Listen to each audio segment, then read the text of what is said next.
Assalamualaikum warahmatullahi wabarakatuh. Saudara-saudara yang dirahmati oleh Allah Subhanahu wa taala, marilah bersama pertama-tama kita panjatkan puji dan syukur kita kepada Allah Subhanahu wa taala yang telah memberikan kita kesempatan sehingga berkesempatan membuat video ini untuk dibagikan kepada rekan-rekan sekalian. Jadi pada kesempatan yang berbahagia ini kami akan membagikan terkait materi syariat ataupun ajaran Islam. Namun sebelum itu, izinkan kami memperkenalkan diri. Saya sendiri Muhammad Dayan Febrian, dan di samping saya ada rekan saya. Nama saya Hafiz Hakami Alfi. Dan mari bersama kita simak materi yang akan kami jelaskan. Syariat atau ajaran Islam. Kata pengertian syariat. Yang pertama, secara bahasa, kata syariat merupakan serapan dari bahasa Arab. Dalam Kamus Besar Bahasa Indonesia atau KBBI, yaitu adalah hukum agama yang menetapkan peraturan hidup manusia, baik itu hubungan manusia dengan Allah, hubungan manusia dengan manusia, dan alam sekitar. Berdasarkan Al-Quran dan hadis, di mana Al-Quran adalah sumber pertama dari Islam. Dikutip dari buku pengantar hukum Islam dari Semenanjung Arabia hingga Indonesia karya Rohidin, mana Al-Khatan, syariat adalah segala ketentuan Allah yang disyariatkan bagi hamba-hambanya, baik menyangkut akidah, ibadah, akhlak maupun muamalah. Nah, pengertian lain mengenai syariat yaitu secara umum, syariat Islam adalah seluruh hukum yang sudah menjadi ketetapan Allah serta menjadi kewajiban bagi hamba-hambanya. Ketetapan hukum ini disampaikan Allah Subhanahu wa taala melalui wahyu yang diturunkan melalui Nabi Muhammad SAW. Syariat Islam dalam makna umum mencakup hampir semua aktivitas yang dilakukan manusia, mulai dari akidah, moral, ibadah, pekerjaan, ekonomi, dan segala sesuatu yang berhubungan dengan kegiatan atau aktivitas manusia selama di dunia. Pemahaman akan syariat disebut dengan fikih. Dalam Quran Surah Al-Jasiyah ayat 18 telah dijelaskan atau disebutkan terkait syariat yang berbunyi A'udzubillahi minasyaitonirrajim Bismillahirrahmanirrahim Thumma ja'alnaka ala syari'atin manal amri fattabi'ha wa la tattabi' ahwa'al ladina la ya'lamun, yang artinya, kemudian kami jadikan engkau Muhammad mengikuti syariat dari urusan agama itu, maka ikutilah ia syariat itu, dan janganlah engkau ikuti hawa nafsu orang-orang yang tidak mengetahui.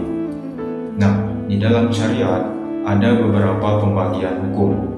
Mengutip buku usul fikih berjudul Jalan Tengah Memahami Hukum Islam karya Amrullah Hayatuddin, secara garis besar, hukum syariat Islam dibagi menjadi 5 macam, yaitu yang pertama wajib atau al-ijab, yaitu tuntutan secara pasti dari syar'i untuk dilaksanakan dan tidak boleh ditinggalkan, atau tuntutan yang tegas dan pasti. Kemudian yang kedua yaitu sunnah, yaitu titah yang mengandung perintah yang tidak harus dikerjakan, hanya berupa anjuran melaksanakannya, artinya mukallaf diperbolehkan untuk meninggalkannya. Nah, hukum yang ketiga yaitu mubah.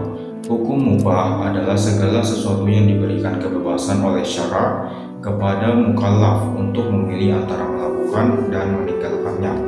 Melakukan perbuatan yang hukumnya mubah tidak ada konsekuensi pahala maupun dosa yang ditimpakan kepada orang yang mengerjakan atau mukallaf tersebut. Hukum yang keempat yaitu makruh. Makruh adalah sesuatu yang dianjurkan syariat untuk meninggalkannya, dan jika ditinggalkan akan mendapat ujian, dan jika dilanggar maka tidak berdosa. Dan hukum yang terakhir yaitu haram. Haram adalah setiap perbuatan terlarang dan tercela yang dituntut syar'i untuk ditinggalkan dengan dalil yang tegas dan pasti, serta diikuti dengan ancaman hukuman bagi pelakunya dan imbalan bagi orang yang meninggalkannya. Secara selanjutnya terkait fikih akan dijelaskan oleh rekan saya. Selanjutnya masuk ke dalam pembahasan fikih. Fikih berasal dari kata bahasa Arab yaitu fiqh yang berarti pemahaman. Secara umum, fikih merupakan ilmu pengetahuan yang mempelajari hukum Islam atau syariat yang berdasarkan dalil-dalil dari Al-Quran, hadis, ijma atau kesepakatan ulama, dan qiyas atau analogi. Pengertian fikih sebagaimana dijelaskan oleh Imam Abul Hasan Al-Amidi dalam Al-Ihkam fi Ushulil Ahkam, fikih ialah pengetahuan tentang hukum-hukum syariat amaliyah yang didapat dari dalil-dalilnya yang terperinci. Fikih yang berarti sekedar memahami atau mengerti disebutkan di dalam ayat Al-Quran, yaitu Quran Surat At-Taubah ayat 102 yang berbunyi, "Wa ma kana al-mu'minuna liyanfiru kaffa falaula nafara min kulli firqatin minhum ta'ifah la yatafaqqahum fid dini waliyunziru qaumahum iza raja'u ilaihim la'allahum yahzarun." Yang artinya, tidak sepatutnya orang-orang mukmin pergi semuanya ke medan perang. Mengapa sebagian dari setiap golongan di antara mereka tidak pergi, tinggal bersama Rasulullah untuk memperdalam pengetahuan agama mereka dan memberi peringatan kepada kaumnya apabila mereka telah kembali, agar mereka dapat menjaga dirinya. Ilmu fikih terbagi atas 4 bagian berdasarkan mazhab atau ajarannya, yaitu yang pertama mazhab Hanafi. Mazhab Hanafi adalah aliran mazhab yang merujuk pada pemikiran pendirinya, yaitu Imam Abu Hanifah. Artinya, para pengikut mazhab ini menyandarkan argumentasi mereka kepada pemikiran atau ijtihad yang dilakukan oleh Imam Abu Hanifah.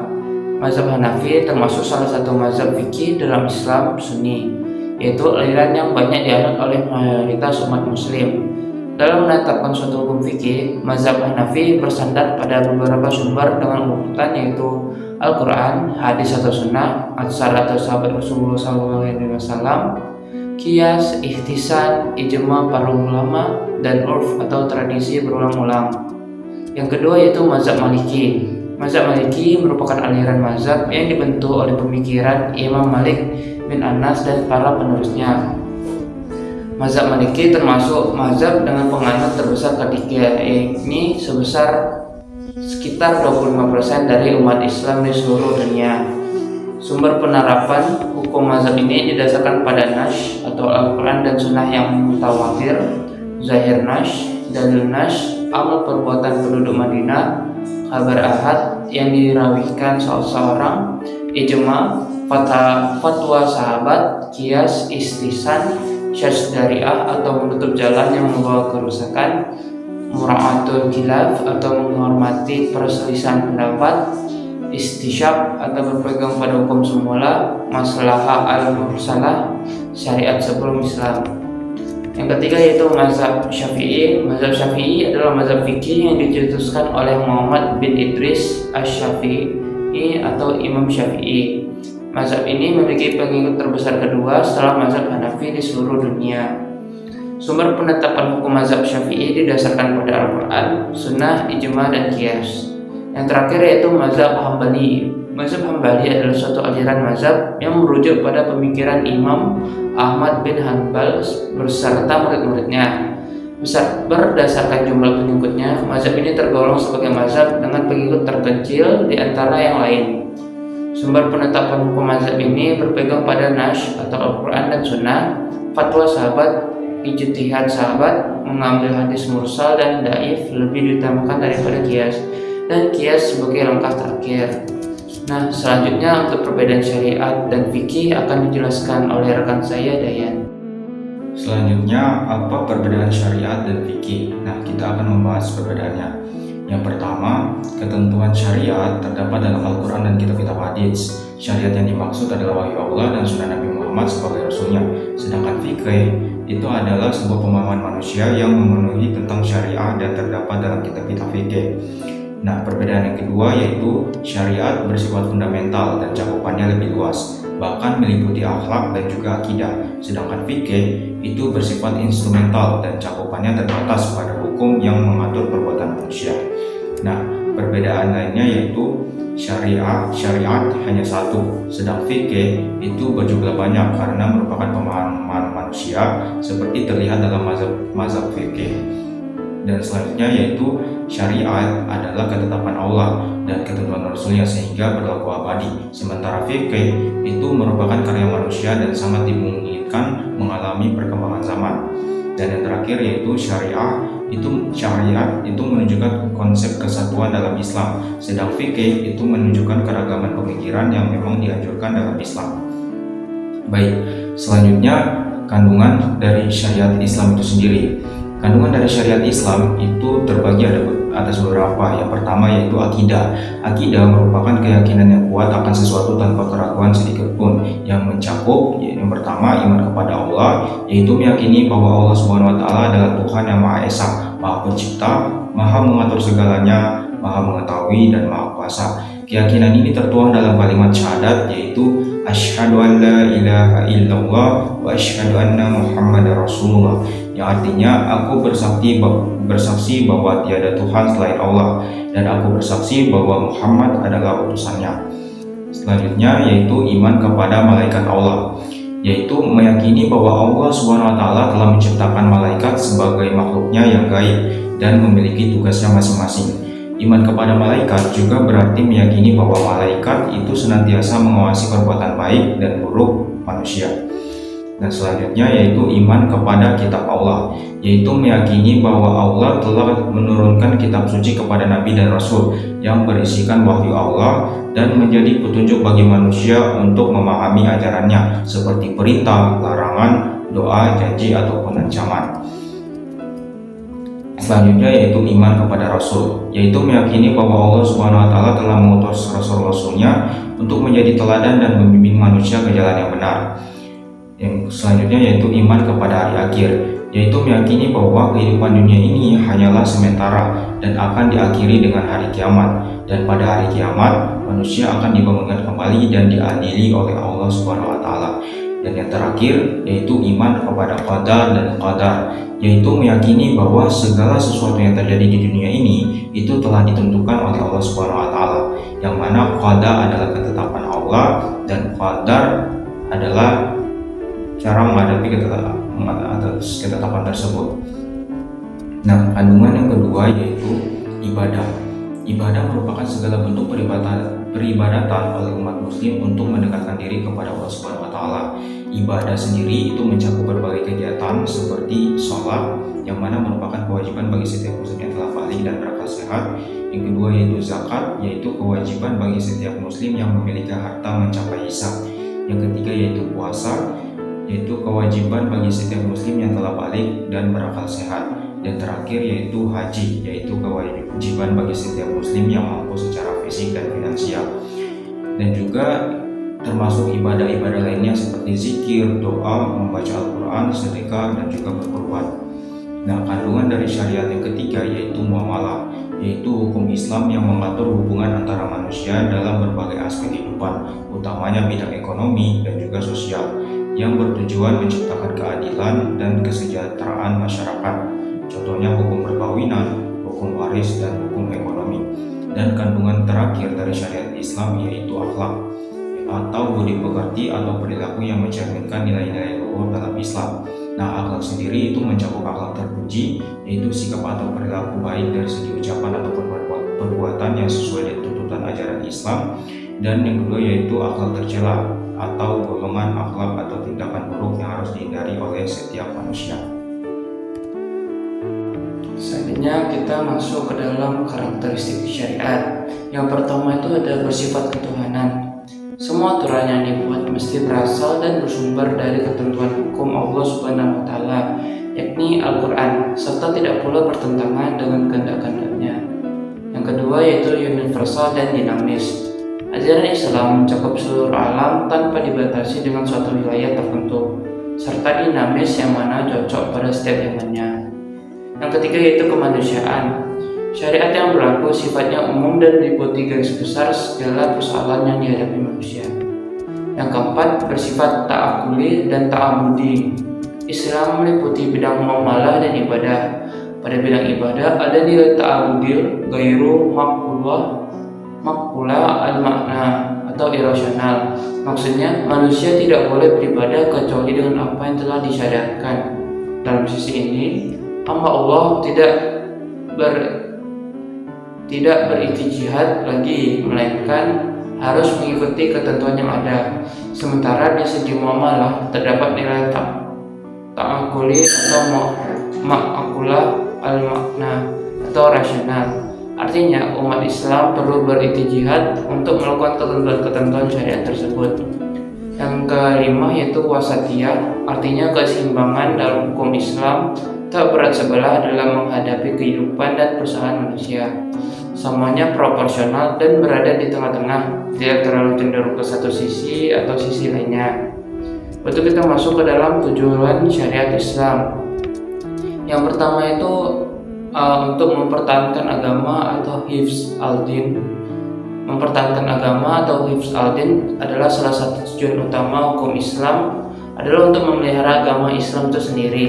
Ini mencakup penegakan ajaran-ajaran Islam, mencegah penyebaran bid'ah atau inovasi dalam agama, dan memastikan bahwa prinsip-prinsip keimanan dan ibadah tetap dijaga. Yang kedua yaitu mempertahankan jiwa manusia atau hifz al-nafs. Hukum Islam bertujuan untuk melindungi dan mempertahankan nyawa manusia. Ini mencakup pelarangan tindakan seperti pembunuhan, bunuh diri, dan tindakan kekerasan lainnya yang dapat membahayakan kehidupan individu. Yang ketiga yaitu memelihara keturunan atau hifz al-nasl. Hukum Islam juga memiliki tujuan untuk melindungi dan mempertahankan keturunan manusia. Ini mencakup peraturan-peraturan tentang pernikahan, perceraian, warisan, dan masalah-masalah keluarga lainnya untuk menjaga stabilitas keluarga dan masyarakat. Yang keempat itu mempertahankan akal sehat atau hifz akal. Mempertahankan akal sehat atau rasionalitas adalah tujuan penting hukum Islam. Ini melibatkan larangan terhadap penggunaan alkohol, obat-obatan terlarang, perjudian, dan tindakan-tindakan lain yang dapat merusak akal sehat individu. Yang kelima dan terakhir yaitu mempertahankan harta atau hifz al-mal. Perlindungan harta benda individu atau kekayaan ini mencakup peraturan-peraturan tentang kepemilikan, perjanjian komersial, serta pembagian harta warisan secara adil dan sesuai dengan ajaran Islam. Dari paparan tersebut dapat kita mengambil kesimpulan bahwa syariat Islam itu adalah sistem hukum dan pedoman hidup yang ditetapkan dalam ajaran Islam berdasarkan Al-Quran dan hadis. Syariat ini mencakup berbagai aspek kehidupan termasuk akidah, ibadah, muamalah, dan juga akhlak. Nah, sumber hukumnya itu yang pertama itu adalah Al-Quran dan hadis sebagai sumber utama. Kedua itu tujuan, yaitu untuk mewujudkan keadilan, kesejahteraan, dan ketertiban dalam masyarakat. Ketiga itu aspek kehidupan, yaitu mengatur hubungan individu dengan Tuhan atau ibadah, dan hubungan antar manusia atau muamalah. Yang keempat yaitu prinsip moral yang menekankan pada bagaimana cara kita berperilaku dalam kehidupan. Dengan demikian, syariat dapat kita ketahui bahwa syariat itu mengandung banyak pembelajaran untuk manusia dalam menjalani kehidupan atau aktivitas, baik itu dalam kehidupan sehari-hari ataupun lain sebagainya, untuk menciptakan atau mencapai masyarakat yang harmonis, sejahtera, dan juga bahagia.